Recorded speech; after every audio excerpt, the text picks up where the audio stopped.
আসসালামু আলাইকুম। আপনাদের মাঝে আরেকটি ব্লগ ভিডিও নিয়ে হাজির হলাম। আজকে আমার বন্ধু ফরহাদের বাসায় আমরা সন্ধ্যার সময় হালকা নাস্তা তৈরি করব। আমরা এখানে বানিয়েছি ডিম চপ। চলুন আমরা দেখি কীভাবে তৈরি করলাম এই ডিম চপ।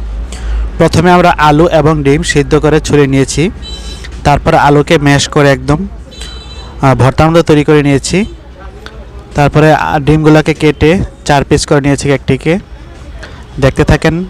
তারপরে আমরা এগুলাকে পেস্ট করা শেষে পেঁয়াজ, শুকনো মরিচ এবং কি ম্যাগি মশলা দিয়ে একটি ভর্তা তৈরি করি। সেই ভর্তার মধ্যে এই ডিমগুলো দিয়ে আমরা তৈরি করি ডিম চপ। আর ডিম চপ বানাতে লাগে আমাদের আলু, ডিম আর হচ্ছে টোস্ট বিস্কুটের গুঁড়া।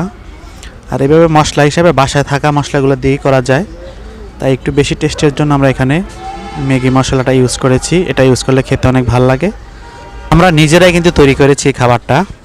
আমি হচ্ছে প্রধান শেফ, আর আমার সাথে সহযোগী আছে ফরহাদ। আর আরও উপস্থিত ছিল ডাক্তার এমডি ইকবাল হোসেন, বা ওনার আইডি নাম হচ্ছে এমনি নিজামুদ্দিন। ইকবাল ভাই সহ আমরা 3 জনই তৈরি করি এগুলা। আমাদের তৈরি করতে টোটাল 1 ঘন্টার মতো সময় লাগে।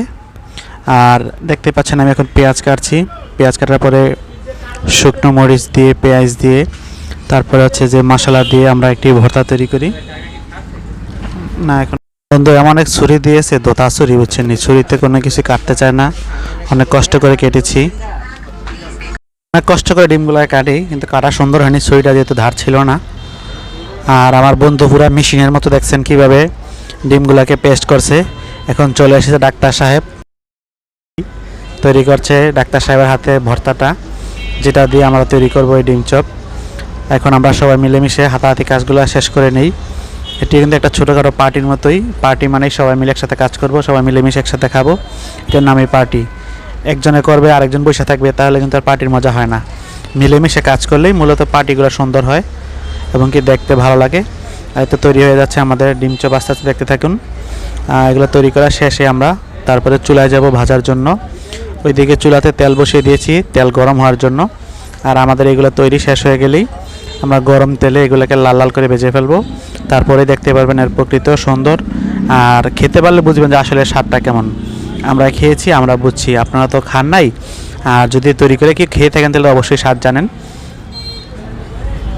দোকানের ভাজা পোড়া না খেয়ে বাসায় তৈরি করে খাবার খেলে তার স্বাদটা অন্যরকম হয়, এবং কি স্বাস্থ্যসম্মতভাবে খাবারগুলো তৈরি করা হয় বলে এগুলো খেতে অনেক ভালো লাগে। আমরা তো একবারে ফ্রেশ করে তৈরি করেছি, দেখতেই পাচ্ছেন। কিন্তু দোকানে তৈরি করা দেখা যাচ্ছে একদিকে মাছি উড়ে, অন্যদিকে কত জীবাণু ময়লা থাকে। আর এই যে এখন আমরা তেলে দিয়ে দিচ্ছি, তো ফুটন্ত তেলে দেখতে পাচ্ছেন কত সুন্দর একদম ডুবো তেলে লাল লাল করে ভেজে নিব। মোটামুটি হাফ ভাজা হয়ে গেছে, আর একটু ভেজে আমরা এগুলোকে নামিয়ে ফেলবো, দেখতে পারবেন। এই যে এখন দেখতে পাচ্ছেন ভাজা শেষ পর্যায়ে নামিয়ে নিয়েছি। দেখতে কত সুন্দর লাগছে, খেতেও কিন্তু অনেক মজা হয়েছিল।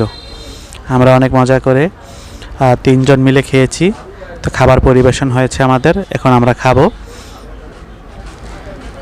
একটা জিনিস মিসিং হয়ে গেছে, যদি টমেটো সস থাকতো, সালাদ থাকতো, তাহলে খেতে অনেক আরও বেশি ভালো লাগতো, কিন্তু এই জিনিসটা ছিল না। যাক, তারপরে আমরা তৈরি করেছি যেহেতু নিজেরাই খেয়ে দেখি কেমন হয়েছে। আসলেই অনেক সুন্দর এবং কি অনেক মজা হয়েছে খেতে।